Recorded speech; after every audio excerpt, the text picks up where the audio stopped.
I can't even tell you the number of times I had someone say, our system is 10 times better than the solution that they chose. 10 times better. They are complete idiots. But you know what?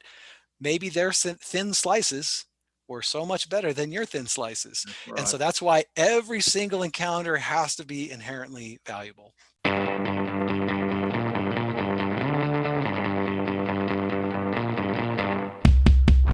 Hello again, and welcome back to the Talking Sales series. And I've got James Muir with me. G'day, James. Thanks for having me back. Hey, I've heard you talk about sales encounters must be inherently valuable for customers now. What do you mean by that?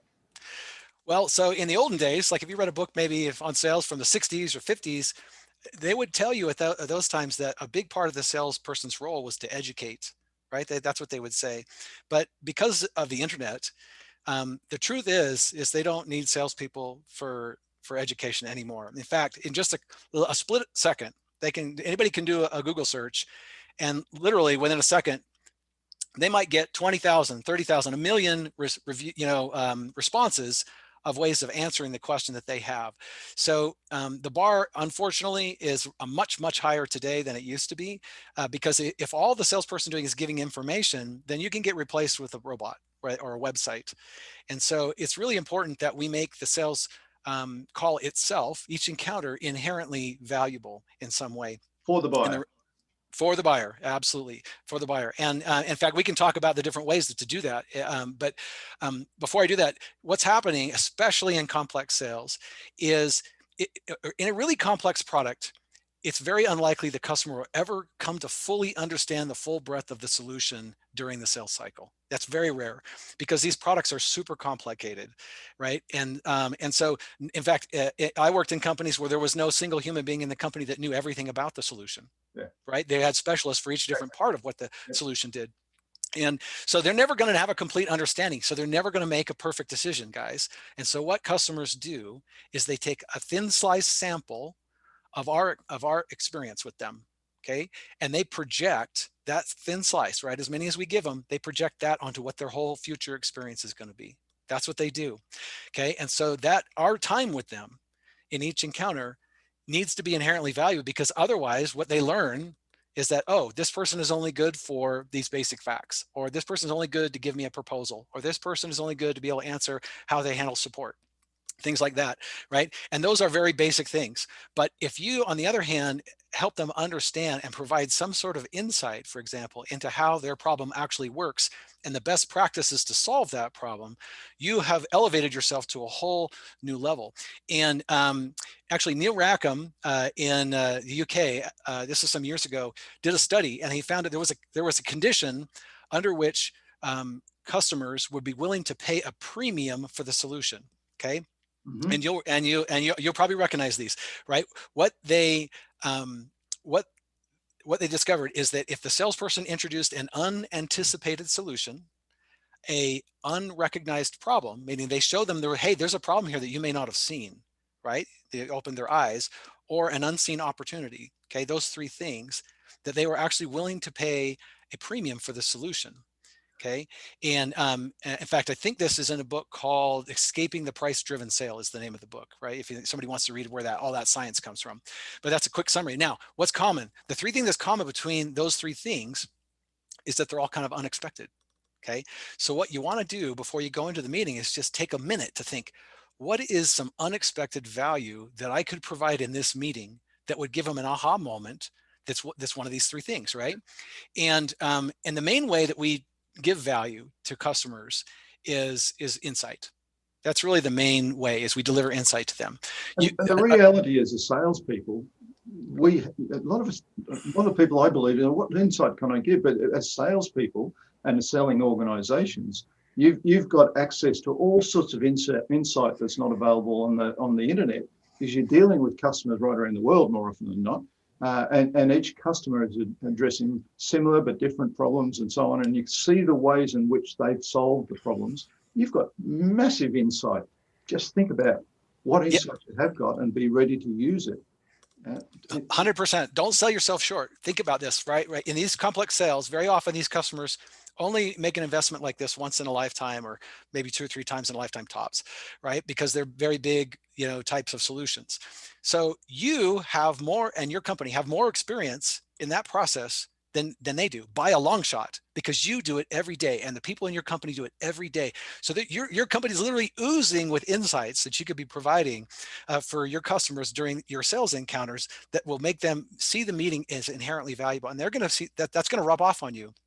Can you give some thoughts on how, and you've got the insight and you find out what that insight is, how do you actually communicate it? How do you actually get that across and create the value in the conversation? Sure. So I spent a lot of years in the healthcare space, where we sold large enterprise healthcare systems, both accounts receivable as well as clinical, so medical records, things like that.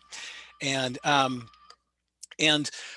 would happen is they would, always tell you about their challenges, and those challenges are easy segues when it's time, right? When it's appropriate to talk about, well, there's more than one way to tackle that, right?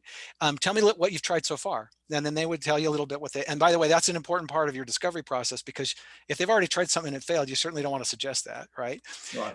But then this is the moment where you can say, well, here's some best practices, right? Here's what we have seen. Our most successful clients, they tend to do this, this, and this. These are things that they do, right? And sometimes you can give them multiple solutions, and sometimes you can give them, just the one that you see works the best, right? Whatever is appropriate. And by the way, you're just genuinely solving the problem. Sometimes that involves your solution, and sometimes it doesn't. Yeah.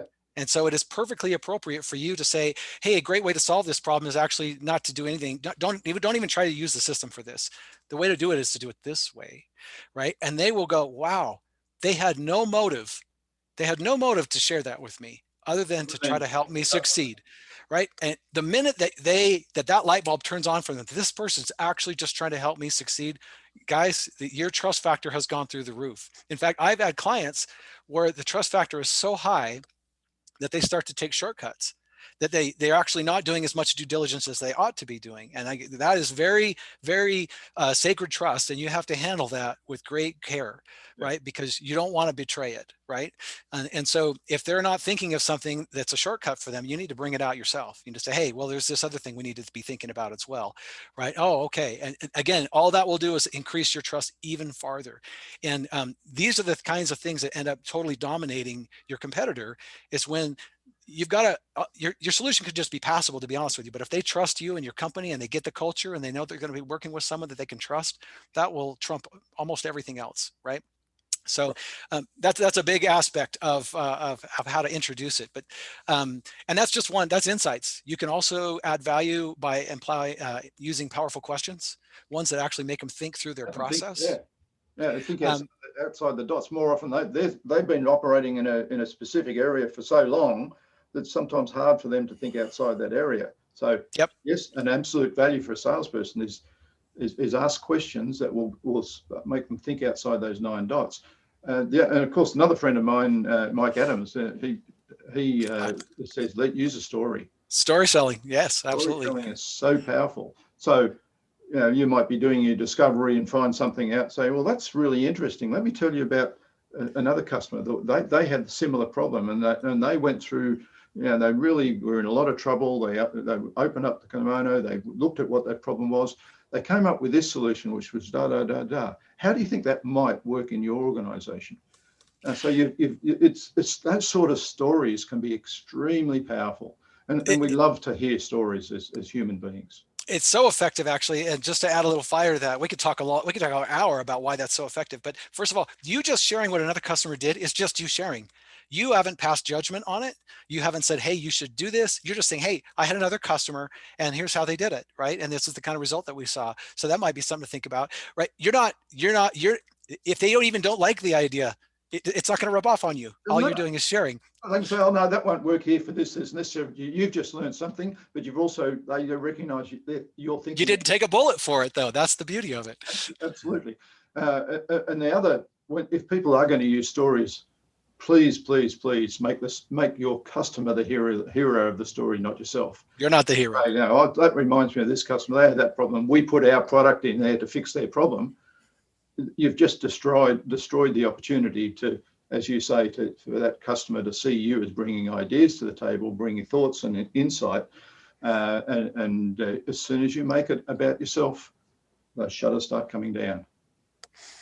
Yep. And as soon as the funny thing is, when they trust you, they'll share all the information you need in order for you to make your sale. But Yep. when they don't trust you, then they start to hold their cards close to their chest, right?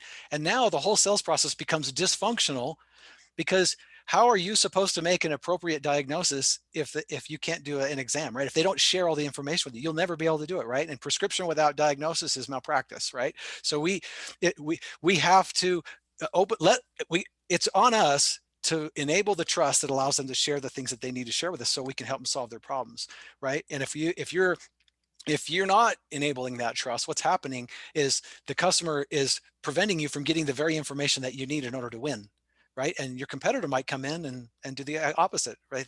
And so I can't even tell you the number of times I had someone say, our system is 10 times better than the solution that they chose. 10 times better. They are complete idiots. But you know what? Maybe their thin slices were so much better than your thin slices. Right. And so that's why every single encounter has to be inherently valuable. Every single encounter. Hey, James, that's a great discussion. Thank you very much for your insight into that area. Thank you. My pleasure.